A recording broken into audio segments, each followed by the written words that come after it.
ইসলামের নাম নিয়ে এত কথা বলে, একদিকে মুনাফেক একদিকে মিথ্যা। কোরআন শরীফ পুড়িয়ে দিয়ে বেন্দির উপর দূর দিল, আমরা নাকি কোরআন শরীফ পুড়িয়েছি। একটি দলে নাম উঠবে গিনিস বুকে, তার নাম বাংলাদেশ জাতীয় দল বিএনপি। এখন তো যতদিন যাবে জামাতের পচা দুর্গন্ধ বের হওয়া শুরু হয়েছে। বহু জায়গায় এখন চাঁদাবাজি করছে, কলেজের ধরা খেয়ে ধুলাই খাচ্ছে। শুধু কি তাই, ইসলামের নাম নিয়ে এত কথা বলে।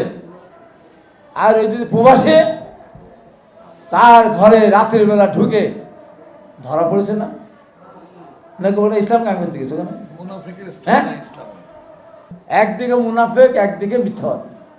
এরা মসজিদে নিজের অফিসে কোরআন শরীফ রেখে, আমি ওটাই কোরআন শরীফ লাইব্রেরি নাকি আমার আর কোরআন শরীফ পুড়িয়ে দিয়ে বেন্দির উপর দূর দিল, আমরা নাকি কোরআন শরীফ পুড়িয়েছি। এই যে মিথ্যাবাদী। শেষ কথা বলি দুদু ভাই, শরীরে তো আগুন জ্বলে। আমি সেদিন দেখি যে ডাক্তার মাসুদ বক্তব্য দিচ্ছে, একটি দলে নাম উঠবে গিনিস বুকে, তার নাম বাংলাদেশ জাতীয় দল বিএনপি। আর পৃথিবীর একটি দল বিএনপি ক্ষমতা যাওয়ার পূর্বে তার বিরুদ্ধে বাংলাদেশ সমস্ত তার পতনের জন্য আন্দোলন করছে। আওয়ামী লীগ 5ই আগস্ট পালিয়েছে দেশ ছেড়ে, আর বিএনপি আর একটি 5ই আগস্ট সিস্টেম হয়, সেই 5ই আগস্টে বিএনপিকে দেশ ছেড়ে পালাতে হবে যদি না মাফ চায়।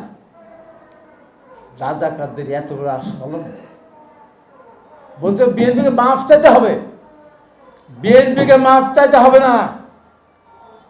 নির্বাচন ঠেকাবেন তো বলেছেন না? আমরা সব দল মিলে কিন্তু উপজেলা নির্বাচনের সাথে ঠেকাতে পারিনি।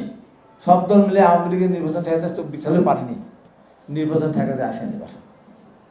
নির্বাচন ঠেকাতে আসেন পদ্ধতি কেন?